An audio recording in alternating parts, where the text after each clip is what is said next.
Throughout history, a nation's power on the international stage has often been assessed by the strength of its navy.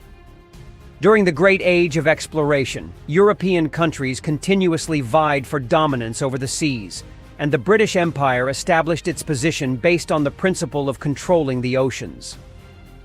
However, after World War II, the United States emerged as a dominant leader, with its navy becoming the most powerful force on the seas. So what brought the US to this position? Let's explore this with Navy power in today's video. Today, America thrives on the principles of freedom and independence, and the Navy is a quintessential representation of that ideal. As early as the 18th century, when the United States first emerged on the world map, the country recognized the importance of a strong Navy in protecting its interests. A clear testament to the strength of the U.S. Navy is its aircraft carrier fleet. These massive ships have transformed the Navy into a powerful tool of influence, allowing the United States to intervene in conflicts even thousands of miles away.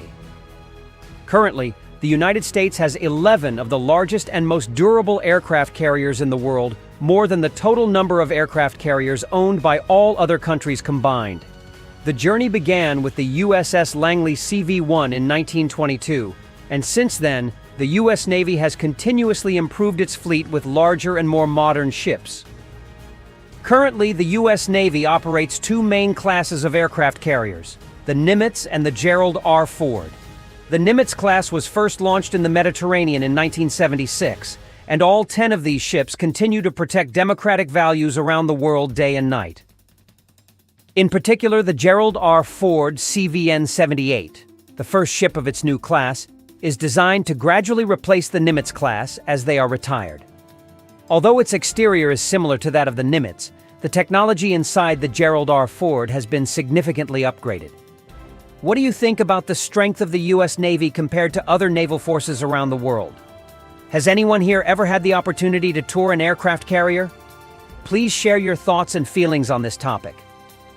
The aircraft carrier Gerald R. Ford is equipped with two A-1B nuclear reactors, which increase its energy production capacity by nearly 30% compared to previous generation ships.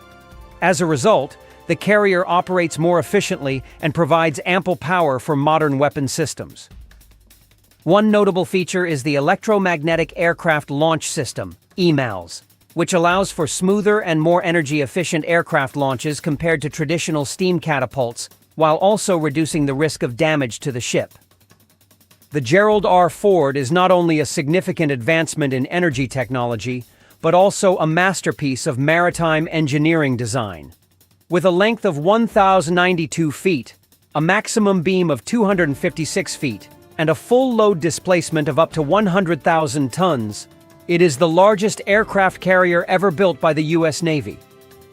The hull is made from HSLA 100 high-strength steel, a special alloy that withstands exceptional pressure and impact. It is also coated with a corrosion-resistant paint that can endure extreme temperatures and salt water for decades. The control tower, Island, has been designed to be 20% more compact than that of the Nimitz class, shifted backward to expand the deck space, allowing for an additional 25% in daily takeoffs and landings. Furthermore, the exhaust duct system has been improved to minimize thermal signatures and enhance stealth against enemy infrared sensors. Do you think these advancements will set a new standard for future generations of aircraft carriers? In addition, the Advanced Aircraft Landing System, AAG, also utilizes electromagnetic technology, which helps reduce pressure during sudden landings, a problem that has long plagued older hydraulic systems.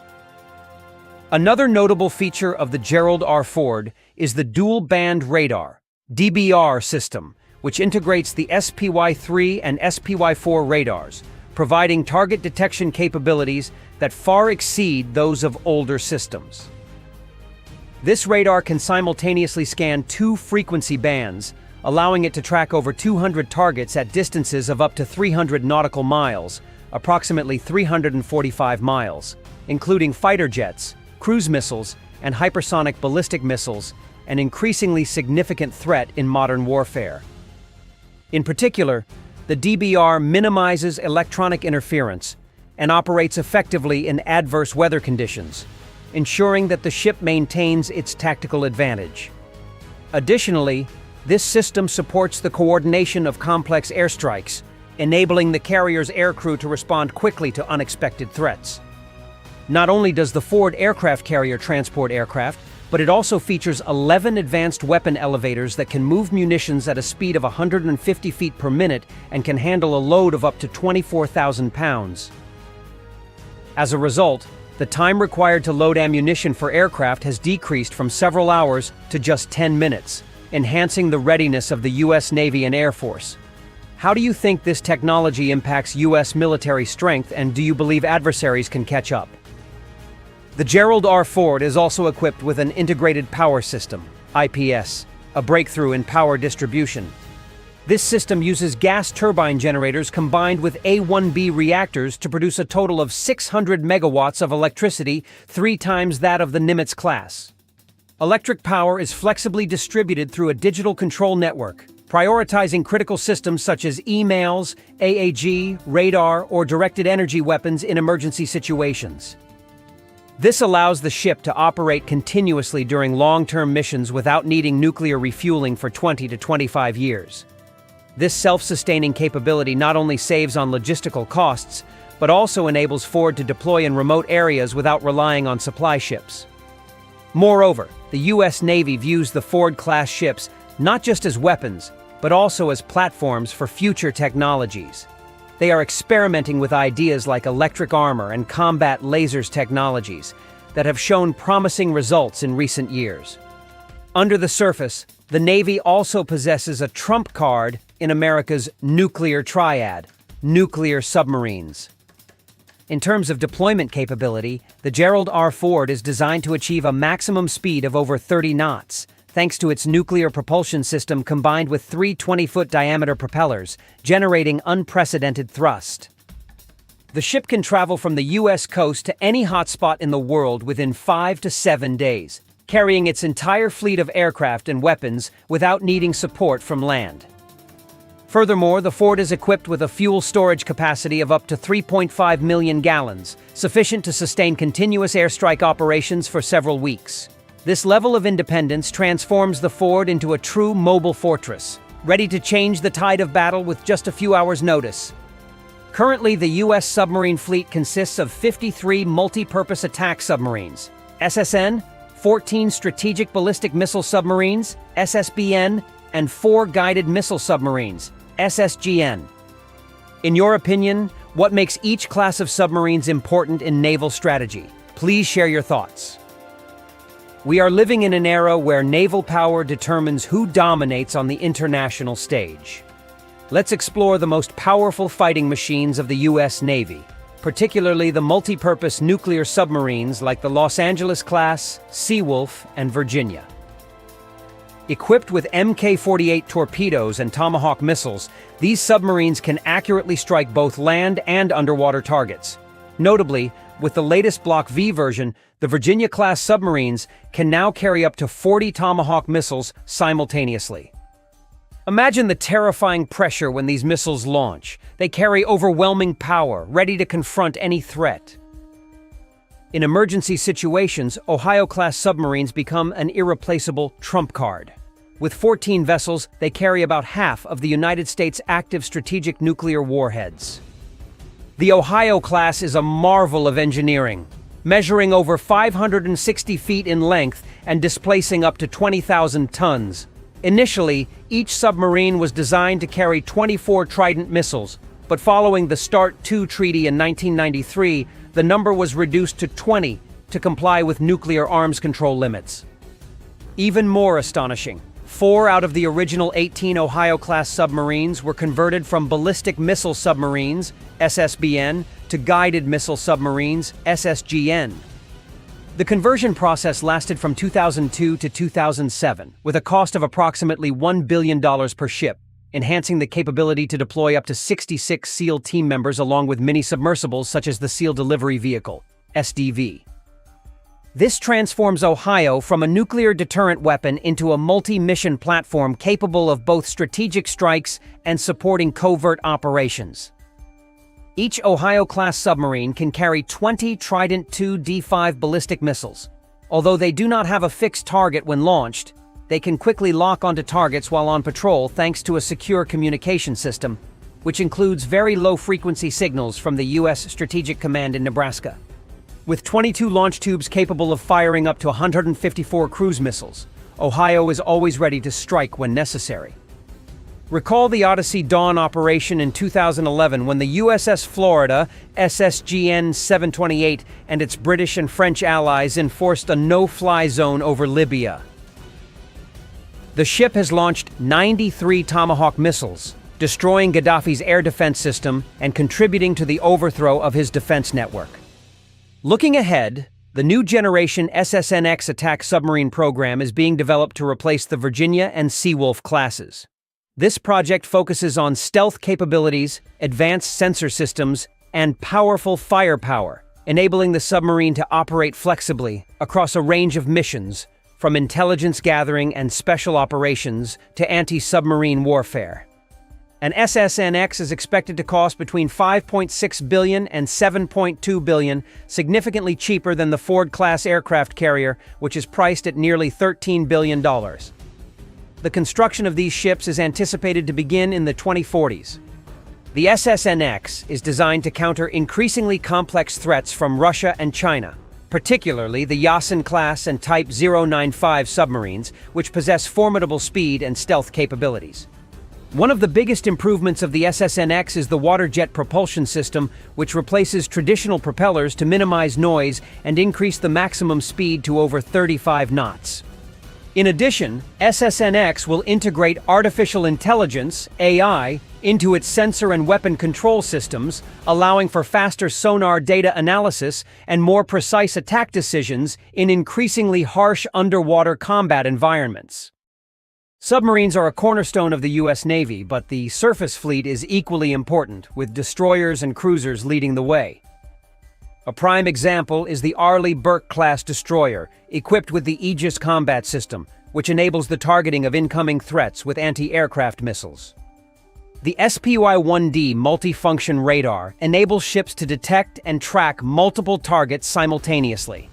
Compared to previous cruisers, these destroyers are not only larger, but also possess superior firepower, featuring surface-to-air missiles and an effective Aegis system.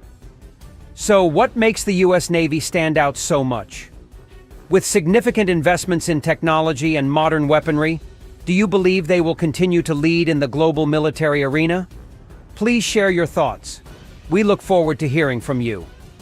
In the field of anti-submarine warfare, modern U.S. Navy warships are equipped with towed sonar, anti-submarine missiles, and specialized ASW helicopters, creating a robust defensive barrier. But what if tactical airstrikes are needed? Don't worry. The Tomahawk missile will come into play, soaring into the sky with astonishing precision strike capabilities. And when it comes to anti-surface warfare, ASUW, destroyers equipped with missiles and heavy artillery will unleash formidable power. For example, the Arleigh Burke-class destroyers. As of 2024, the United States has operated 74 ships, with another 19 awaiting commissioning. Recent news indicates that this number will increase to 99 ships in the future. In addition, the U.S. Navy possesses 9 Ticonderoga-class cruisers, although they will gradually be replaced by next-generation warships under the DDG-X program, an advanced guided missile destroyer project. This marks a significant advancement following the cancellation of the Zumwalt-class shipbuilding plan due to excessively high costs. The DDG-X ships will replace 22 Ticonderoga-class cruisers and 28 Arleigh Burke-class destroyers. They are designed with more powerful sensors and greater payload capacity to integrate future weapons, such as directed energy lasers with power levels ranging from 150 to 600 kilowatts.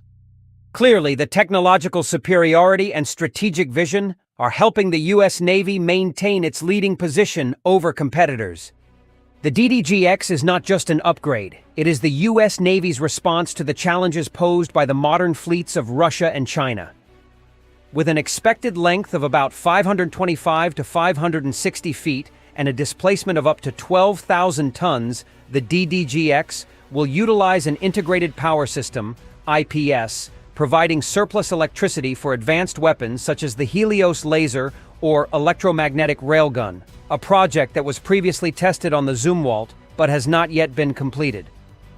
The estimated cost to build each DDG-X is around $3.5 to $4 billion, significantly lower than the $6.7 billion for the Zumwalt, indicating that the U.S. has learned from past failures to optimize its budget while still ensuring superior performance.